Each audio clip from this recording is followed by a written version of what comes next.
Right, welcome back to the show. Thank you so much for staying with us. You're watching Morning Cafe once again. If you're just joining us, today being the 18th day of March, we had already hinted earlier that it's Global Recycling Day. And I asked a question, have you ever heard of this day? But if you haven't, it's understandable. This is quite a new, celebration. It began in 2018, Global Recycling Day. And that is what we're talking about this morning. We're engaging producers to understand the status of recycling in Kenya. How are we doing? What are we doing right? What do we need to do to be able to achieve a sustainable waste management system in this country? The theme this year, don't think waste, think opportunity. And we'll be understanding just how that resonates with Kenya practically. I have with me Stephen Muli, and he's the chairperson of KEPRO board. KEPRO is the Kenya Extended Producer Responsibility Organization, and he'll be helping us make sense of where we are and, of course, once again, where we are falling short. So if you do have any questions with regards to recycling in the country, we do encourage you to be part of this conversation on our socials, TV47 Kenya on Facebook and on YouTube, on X at TV47 Digital. You can tag me at _Dida, and our WhatsApp line is also very, very active, 0793267279. We'll be happy to hear from you. Karibu sana. Sir Stephen. Thank you, Anne. We're happy to have you. It's a pleasure. So we want to learn everything about recycling this morning.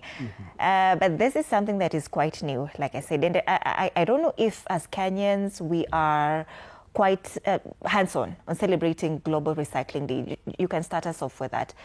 Well, thanks for being on this show. And when you talk about recycling, I know if you go back, way back, you know, when we were growing up, I remember when you go to the village, you used to have, you know, the small cans, which, you know, they were holding cooking fat. And probably your grandma now is using them for something else. And it felt very natural. And you can say recycling started way back at that time. However, we did not recognize it as recycling. So what has happened is that, you know, fast forward, plastics came in, many other things came in, and potentially the generation has been more of use and dispose. That thought of bringing it back into the system has not really, you know, gone to become one of our fundamentals. So if I look at Kenya, currently we are doing our waste, what we say we are generating waste, is 22,000 to 24,000 tons in a day as a country. Yeah. If you look at this, if I come back to Nairobi, we're looking at, you know, anything from 2,200 to close to 3,000. 60% of that is organic, wet waste. And what has happened now is that most of this waste gets mixed up with all the other packaging waste. And all this now finds its way to the dump sites. One, no one does segregation. Most of the households. Today, if you are to ask people, do you segregate? They will then ask, okay, this mouthful word, what is segregation? Yes. So that gives a huge challenge. So as a country, we can say we've just started the baby steps. Maybe as we continue discussing, we'll unpack what you've heard of the EPR. Absolutely. Yeah, regulations coming in, you know, people are wondering, okay, what are we talking about? It sounds a mouthful. It does. But even as you talk about that as a country, we are making steps towards recycling. Yes, but I want to center a question, and I asked this as we were starting, that Global Recycling Day, this is a globally recognized day. Yeah. Are we doing much just to be hands-on on this particular day that, of course, recognizes the need to recycle? There's a global theme, don't think waste, think opportunity. That, you know, when you talk about recycling, that is something that we've been doing even in the older days. But are we recognizing as a nation, as a government, that there is a day, Global Recycling Day, that needs attention and also needs, you know, awareness around this day? Well, just to start, I mean, first of all, having a show to talk about recycling is a huge step, number one, which means as a country, we've seen something out of it. We've also gone into bringing the regulations. Bringing in the regulations is a big tick because what you're saying as a country, we've seen the need.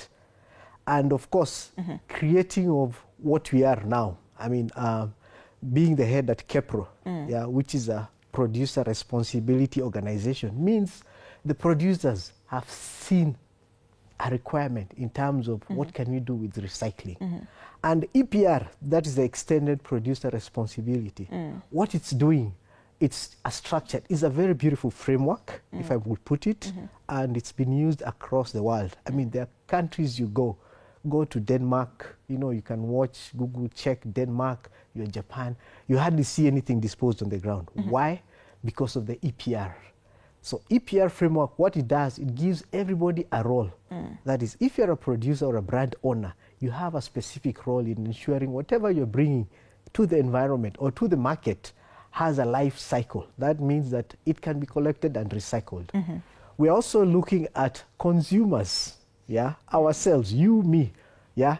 Every day, I think if you look at it in Kenya, a normal person will generate half a kg of waste.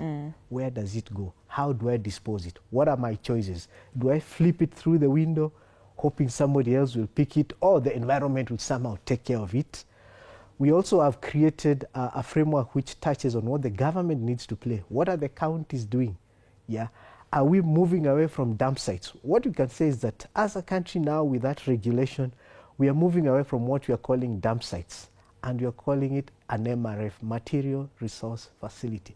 What it means is that it starts from the home, where I'm able to segregate the waste. If plastic is kept with plastic together, glass together, wet waste together, that becomes an input for somebody's production cycle.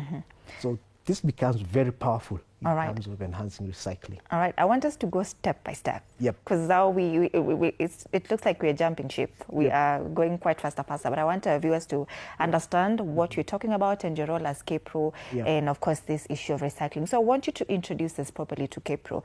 The Kenya Extended Producer Responsibility Organization. You are a PRO, and just your role. Who joins KEPRO? These are some of the things that we want to quite understand about KEPRO, even before we get into EPR and how it funds, of course, the Act, that the National Sustainable Waste Management Act. But just introduce us to KEPRO and your role in this. All right. Maybe just to look at the ecosystem within the EPR space, because we cannot exist without the EPR process, because the Extended Producer Responsibility Framework, once it comes into play, it creates what we call now a PRO. And a PRO is a Producer Responsibility Organization. Here we have all the members of our PRO are all brand owners, producers, manufacturers, importers.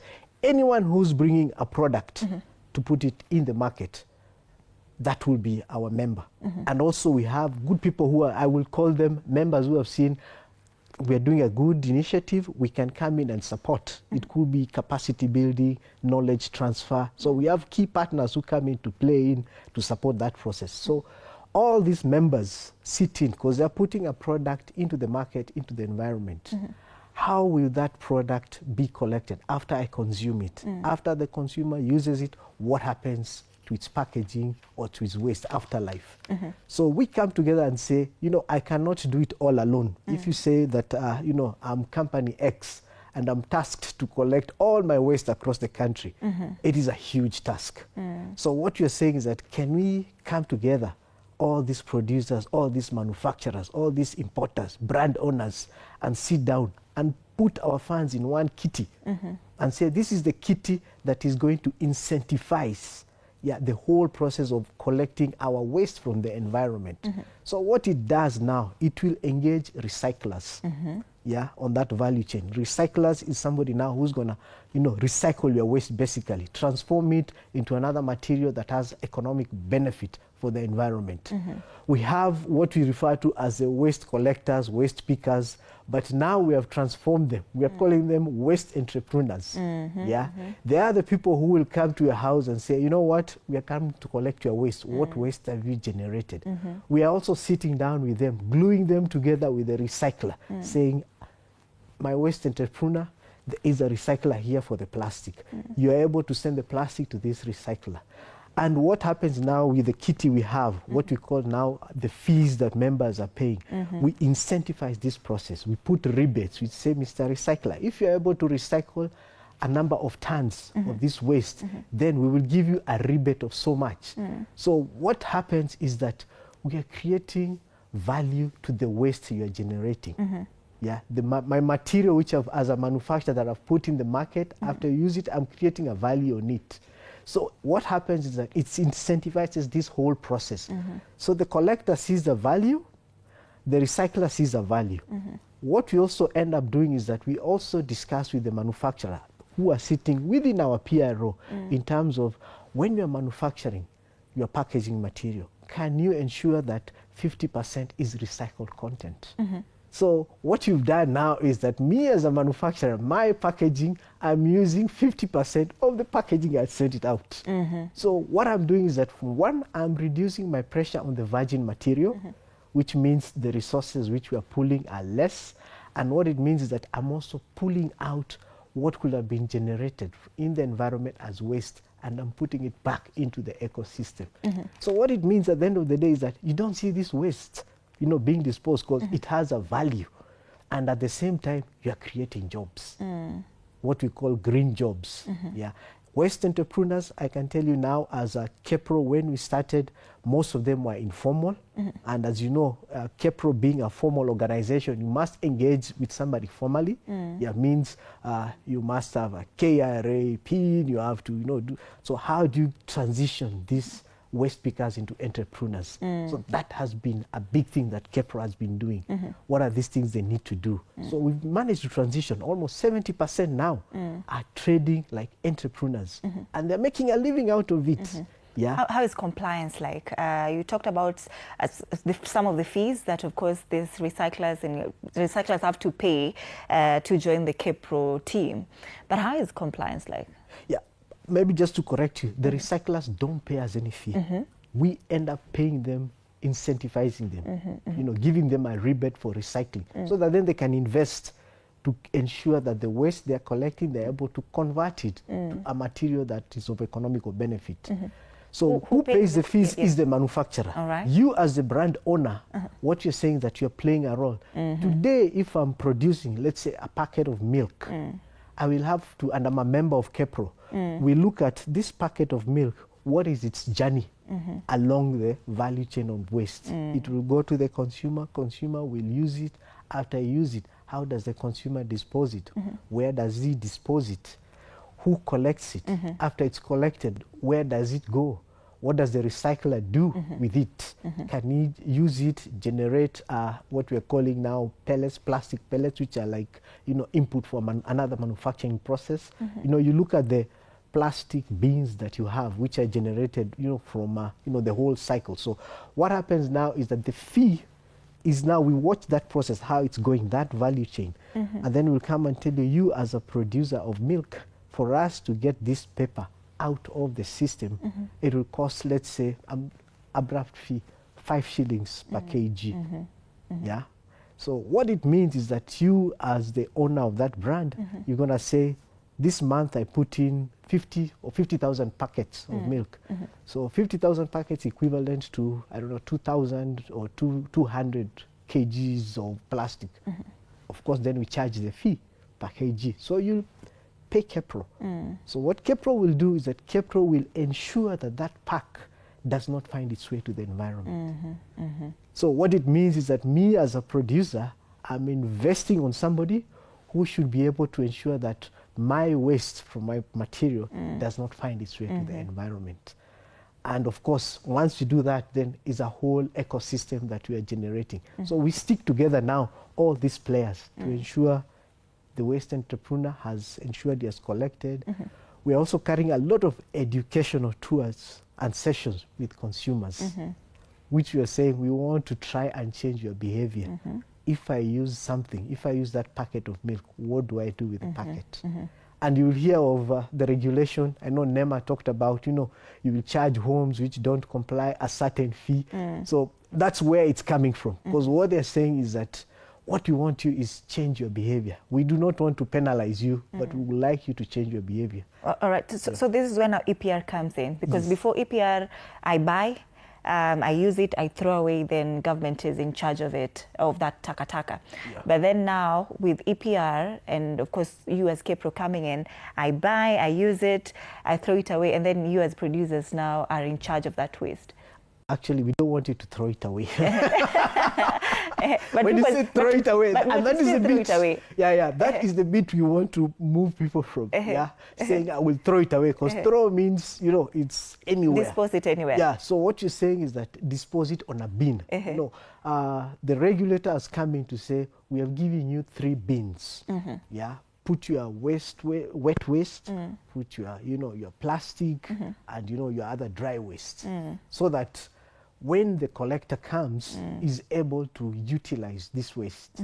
Yeah. Basically, what you're doing is that prepare him in a good way. Do not mix. Do not like dispose it in a manner that it cannot be used. Yeah. And that is the bit which you're trying to say is that dispose it, but we want to recycle it. But again, we always start from the word go. What waste do you want to generate? Please minimize the waste if you can, because the moment you're generating it, already there is a loss. So minimize it. So what cannot be then minimized then and find its way out is that as the PRO, we will create all the actors in place to divert that waste from going into the environment. Yeah. But when you talk about 3 bins that are given, of course, for wet, hazardous, recyclable, I don't have 3 bins in my house. I don't have papers that are coded, right? Color coded. Say green is for this particular waste, black is for this particular waste, and maybe, for example, red is for this particular waste.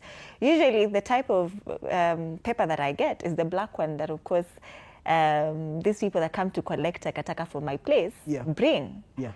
So 3 bins. Who is failing who? Yeah. So here, do you get 3 bins? Well, on my end, I've tried to do it from a personal initiative. Yeah, trying to make sure that I have dry waste. I think for me the most important thing, just to make it very simple to the lay person, is that have your dry waste separated from the wet waste, because then that is the biggest game changer. If you can just start that, even if maybe you're still receiving your black bags, all of them, I'm sure you're receiving like 5, 10. Make sure one is for wet and one is for dry, and one you can put your hazardous waste. I think with that, it's already a huge start, because even when the people who are collecting, I'm sure, I don't know whether you've took a stand to look at the people collecting the waste, you'll find they have a small bag here where they're putting maybe all the dry waste, the plastics. Yes. They're trying to segregate, to separate. By themselves. By themselves. Because what it tells you, it has value. It's not going to a landfill. These ones, they're going to have to sell them, and they get money out of it. So the question is that, why don't you prepare them, give them a comfort? And from a PRO perspective, I know we are not there. It is a vision we are having, and it's a vision we want to drive, where we are saying, even we will come a point whereby the people coming to collect the waste from your end, you'll have like color-coded trucks, where we are saying the red truck collects only plastics, yeah, and it will only collect from houses which are segregated. And the collection can be incentivized. We'll make it free. So that you're incentivized. If you segregate it to your plastic, the red truck comes Tuesdays and Thursdays, it will collect that plastic. So we'll make sure that what has been collected there is going for recycling. Maybe on another day, Monday and Friday, is wet waste. Put it in a green bag.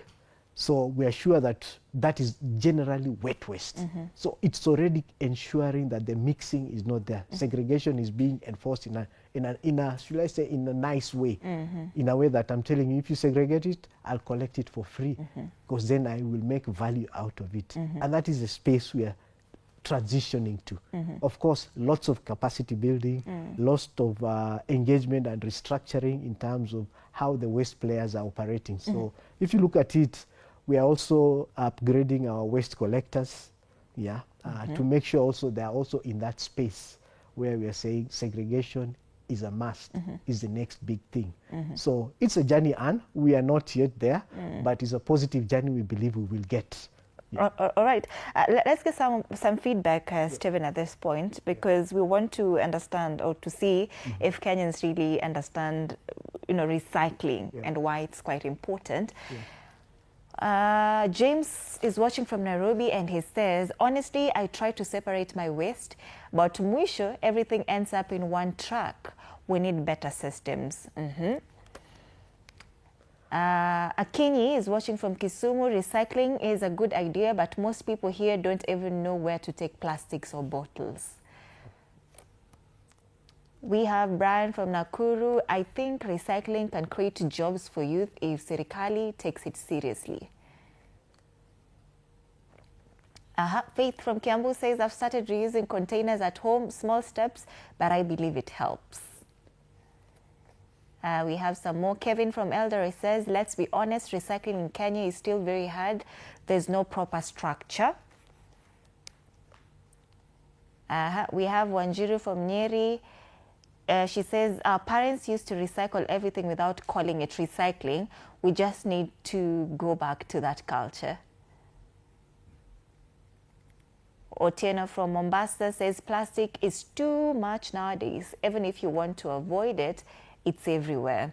These are just some of the feedback that you're getting this morning. But somebody has said there that there's no proper structure when it comes to recycling. Do you agree that, of course, policies are there? Yeah. EPR is there. Of course, we have that act, the National Sustainable Waste Management Act. But when she raises a concern about there not being a proper structure for there to be a seamless recycling, recycling mandate or whatever system, then where is the problem exactly? Is it the structures, or are we not just implementing the policies that we have? For me, I will look at it as a two-prong approach issue. If you look at it, number one, the policy is very new. Kenya EPR regulation was put in 2024, November. That's when it came out, the EPR regulation, sitting back on the Sustainable Waste Management Act, which was put in place around about 2022. Yes. So these are very new structures coming in from a policy point of view. Then from 2024, there have been a lot of courts, in and outs discussing on the EPR regulations. Quite a number of conservatory orders were given. It's only this year, January, when it was cleared to go live from a legal perspective. That is the EPR regulations. However, we had people who had started. When you talk about KEPRO, we've been in existence more than 5 years. So we had already started this process with the people who I would call early adopters. Yeah, it was really voluntary. If you feel you owe something to the environment, you can do something with it. We started it. So it's a journey. Yeah. So the policy now is in place. There is regulation. The regulator is trying to enforce. However, due to the newness of this, because it touches a lot about, you hear somebody saying we need to go back to our old culture. Yes. To bring back that thought of, I've used a bottle of water, how am I going to dispose it? That thought now has to come. And remember, culture change, it's not a button that comes on. It will take a while. That one we accept, it will take a while. Yeah. And of course, that is one bit of the culture and the policy, very new. The structures are not fully set. Why? People still are yet to understand what their role is. Yeah. Number one, if you look at our, the government structure, if you look at the county mechanisms for handling waste, we are still living in the olden days of landfill sites. I collect, I go, I dump somewhere, hoping something will happen to that waste. Nothing will happen. That waste will just get carried. You saw the floods recently. All those papers go block the drainage. Then we are now wanting to blame somebody else and say, hey, somebody should have taken. Now, who is this somebody? So ideally now the structures are being put in place to create that understanding. And that's why KEPRO comes in. We want to create that visibility of the county. If it's a county government, what is your role? How can we transition from landfill site, dump sites into what we are calling MRFs? What is required? What type of investment is required? This might not happen overnight. It will take a period of time. Consumers also, what happens to you if you use the product? How do you dispose it? What is the channel between disposal and getting to this material resource facility? who are these collectors? How can we also sensitize them how you collect your waste? Somebody said, you know, I try to separate, but everything ends in one truck. Yes. Potentially you see it ending in one truck, but those guys are not going to mix that waste. They're very clever now, and that's what I'm saying, they're entrepreneurs. Yeah. They've realized this has value. So what I will enforce and say is that continue, start with your step. Yeah, don't say, you know, that one is not moving, so I won't do mine. No, no, no. The thing is that it starts with you.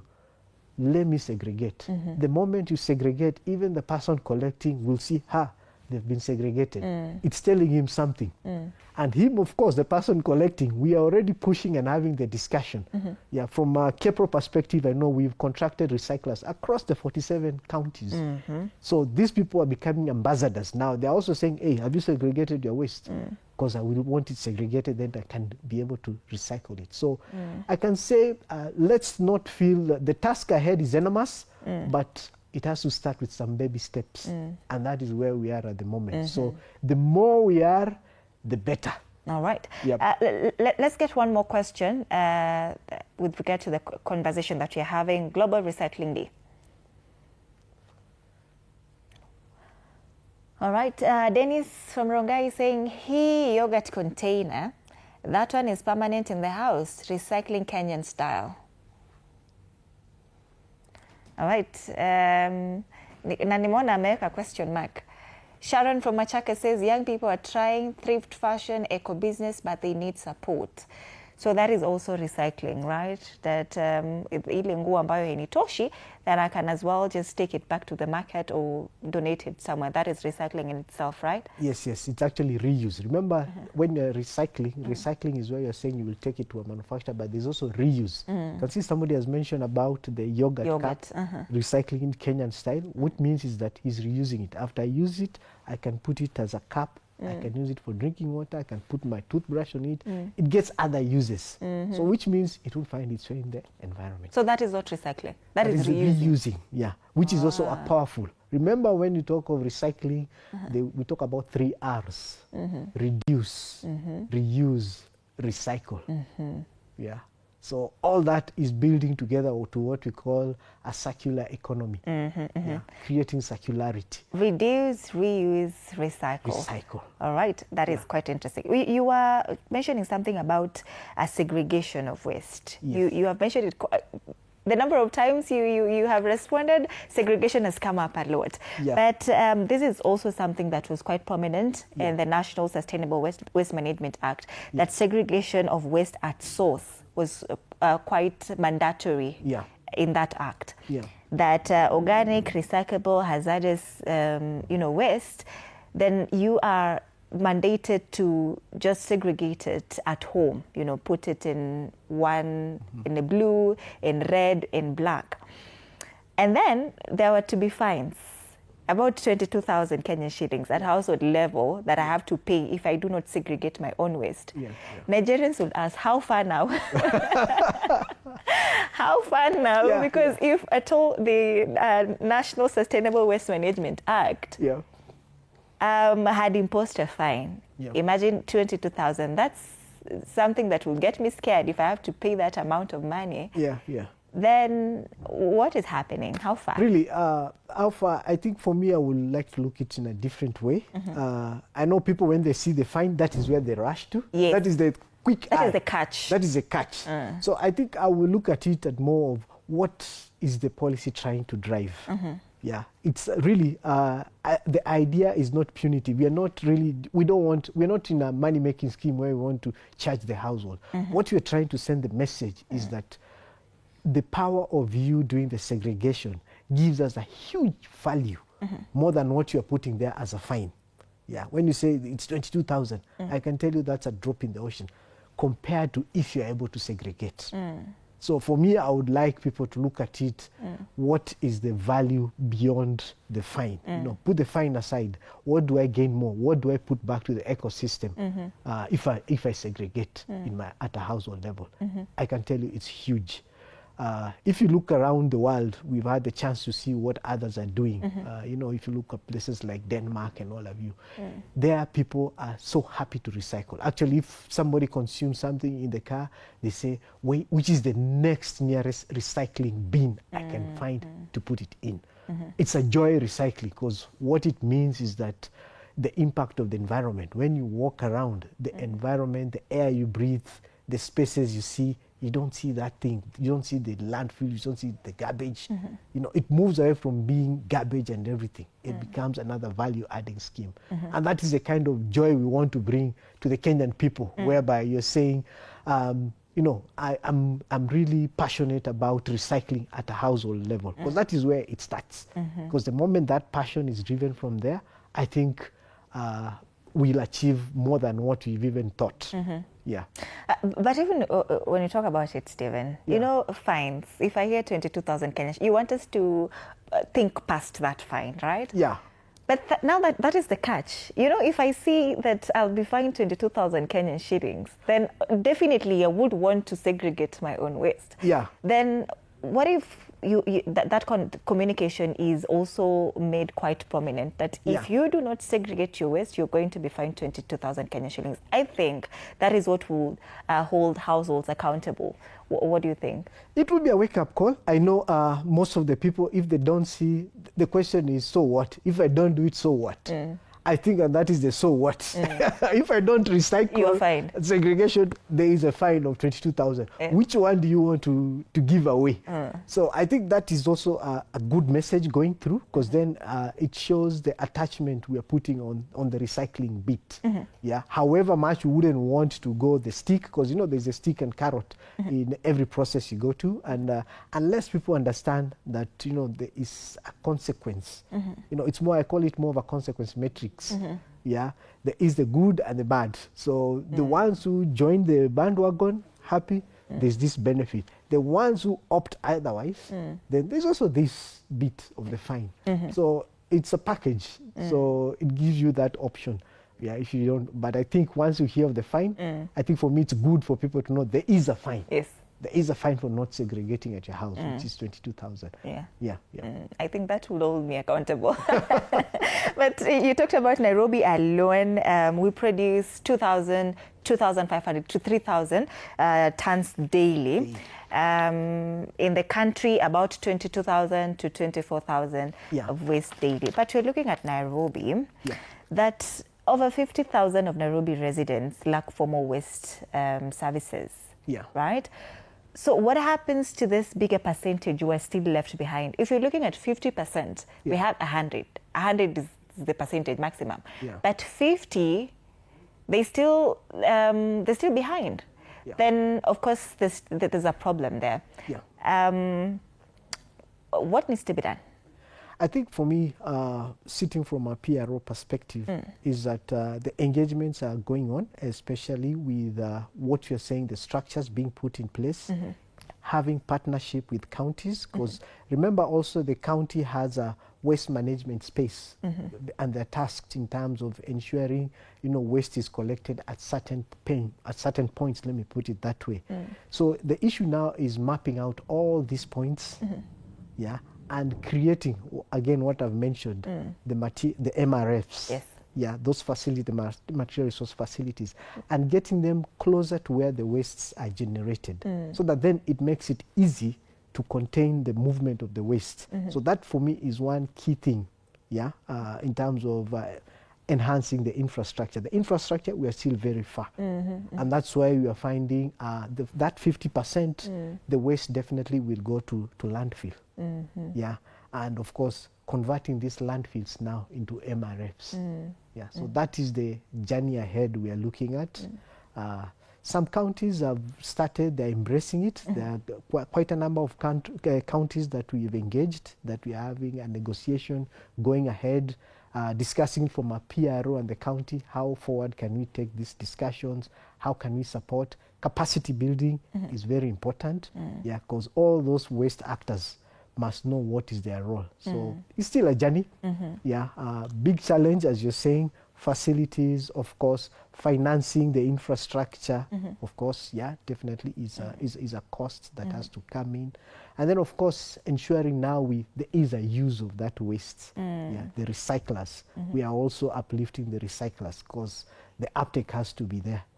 Yeah, yeah. Perhaps, do you think the challenge would be that the waste collection in I don't know if other counties have also been commercialized, but in Nairobi, for instance, it has been commercialized. Yeah. I pay 300 Kenyan shillings for waste. For waste, yeah. But I'm looking at other areas, like for example, Kibra, Madari, the slums, not Kawangware, for instance. Yeah. People who are not able to pay this 300 Kenyan shillings, yeah, right? Where do the waste go? Do they still have people coming to collect these wastes at their doorsteps? Or where do their wastes go exactly? If we are still below the poverty level. Yeah. 300 Kenyan shillings is a lot for somebody living in a slum. Yeah, yeah. Then if they're not able to pay 300 Kenyan shillings for their waste to be collected, then where are their waste going? So our approach, I think, from our end is that we've gone in to create now the CBOs. Yeah, and these CBOs are basically, and these are where we are saying most of the green jobs are coming through. These are individuals who are waste entrepreneurs. We've seen that opportunity that, you know, if it is in Kawangware, it's in Kayole, yeah, there is no structured way of collecting waste. So we have this team of the waste entrepreneurs who will go with their handcarts, yeah, and agree with all the various homes where they can collect their waste. They will come collecting the waste from these homes daily. Yeah, and what they do is that they're able, if it is plastics, they're able to put the plastics together, they're able to put, you know, the paper waste and all of you. So from a KEPRO perspective, our recyclers will be mandated to collect the waste collected by these CBOs and pay them a certain fee. So ideally now we've created an ecosystem there, which means is that there is sort of, we're trying to formalize that waste collection through these CBOs. So we train these CBOs. We have something which we launched last year called Waste Toolkit, which sort of tells you how to become a waste entrepreneur. Hands-on, practical tool. What are the things you need to do? What are the things you get? What are the things you need to have as an individual? Coming in as groups, what can you do as groups? So we have quite a number of groups from a KEPRO perspective that we've trained, we've put on the ground. So these are the people who are now pulling waste from these areas, which we are saying there is no structured way and there's a cost. Remember, when they're collecting, they're not charging that waste to the individuals there. So that elevates that element of saying, you know, I cannot afford that waste collection.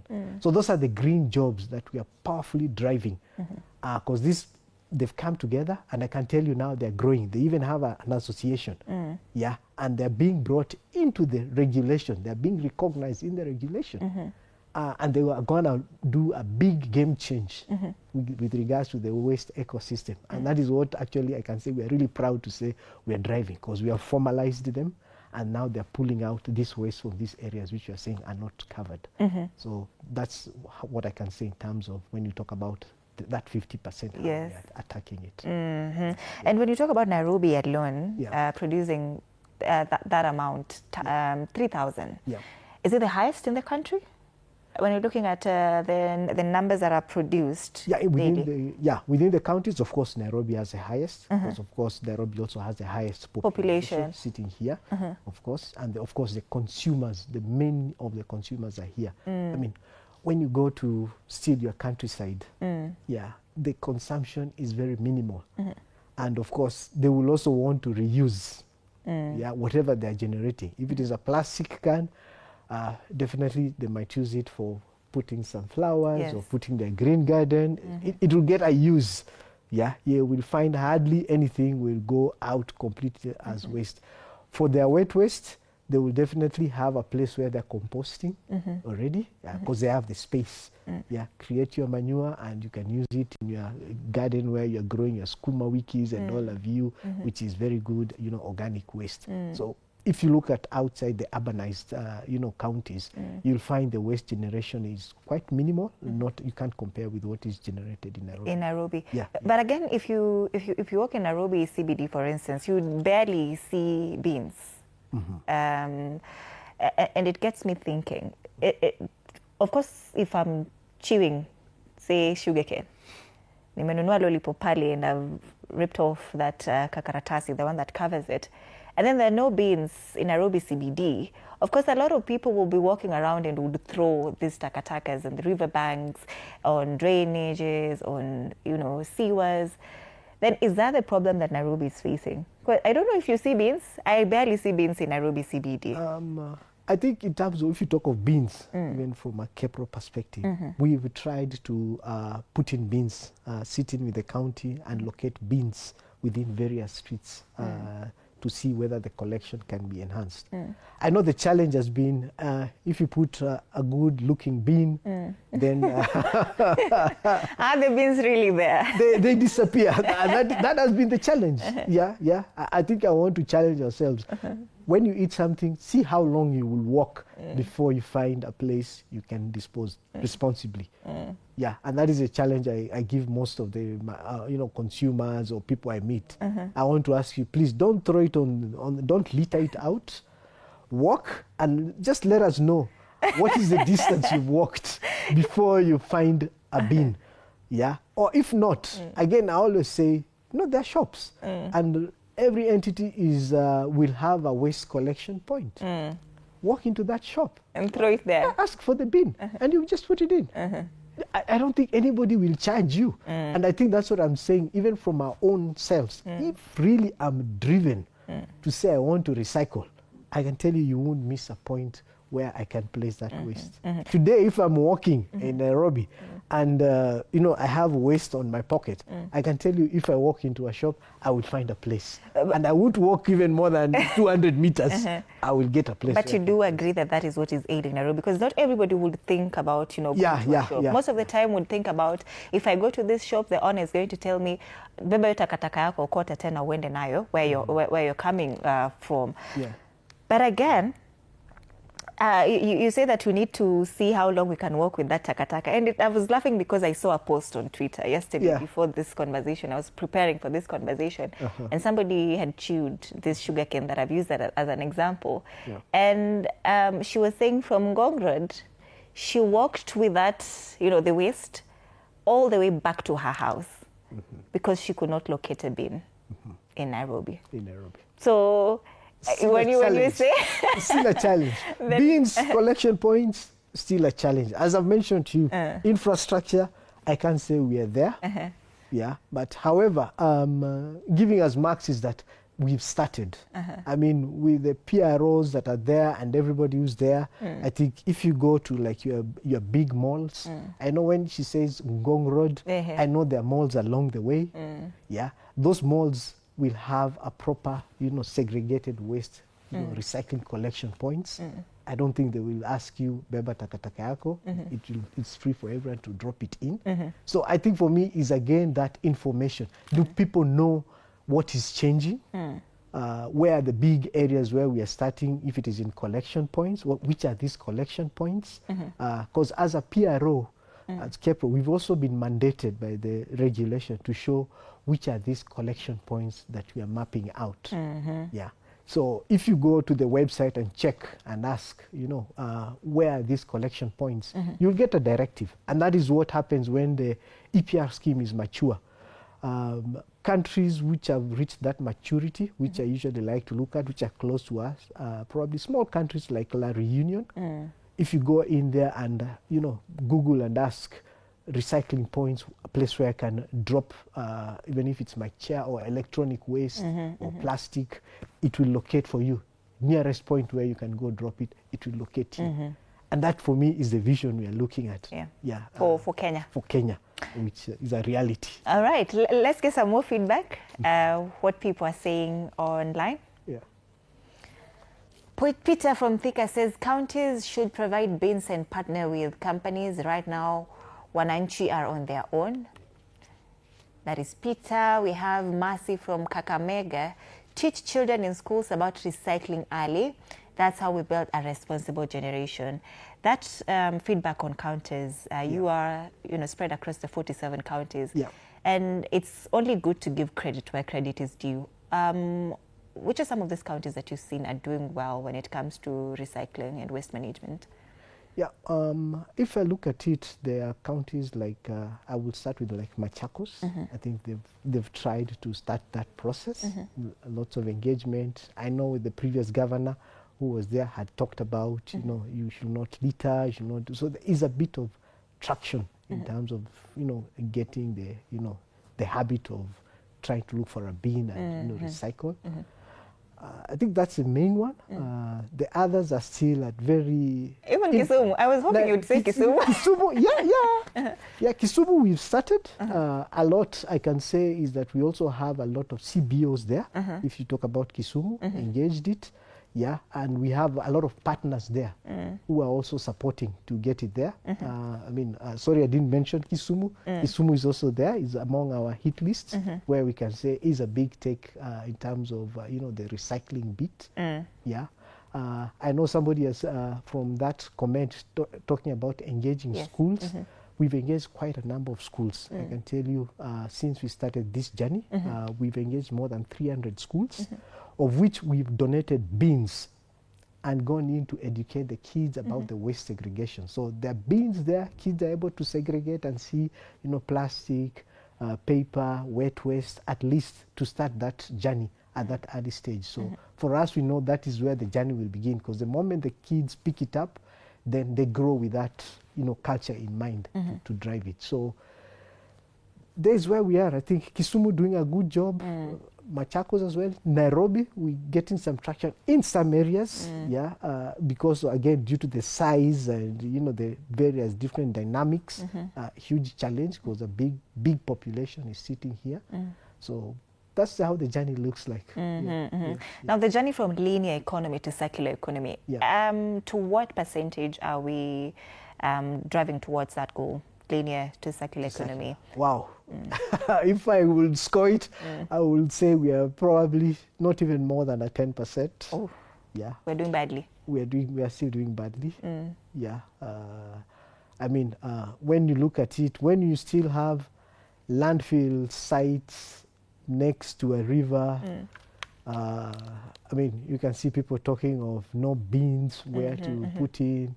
Segregation still at the homestead, still at the lower levels, people are still struggling to put the plastic, paper, wet waste. We still far. Yeah. I wouldn't put it more than a 10%. Yeah. But again, I'm very positive in terms of the energy and the drive that we've seen. And the adoption. I think the adoption has been great in terms of where people are seeing we need to move. I mean, I like the comments that people have also seen that opportunity. And that's why, I mean, this day we are saying, don't see waste, see an opportunity. Right. Recycling is what I would say is the next big thing, yeah, in the economy. Yeah, this is where we are saying, you know, where you can be able to come in, innovate, and make a name out of yourself. You know, we had things like Facebook started in somewhere in the university and exploded. And that's how I'm seeing recycling in Kenya. Yeah, we've started it small, but I'm sure it's going to explode. Yeah, and the thing is that, do you want to be part of this journey? Because there are opportunities, basically from an economic point of view, a very massive impact on the environment. And basically, it's a win-win scenario, the way I'm looking at it from an EPR framework. It's a win-win. We won't say that, you know, I'm trying to save the world, I'm spending money. No. As brand owners, as manufacturers, we are saying we can now feel our impact in managing the environment with our products going in. We can say we are sustainable. We are looking for a sustainable future.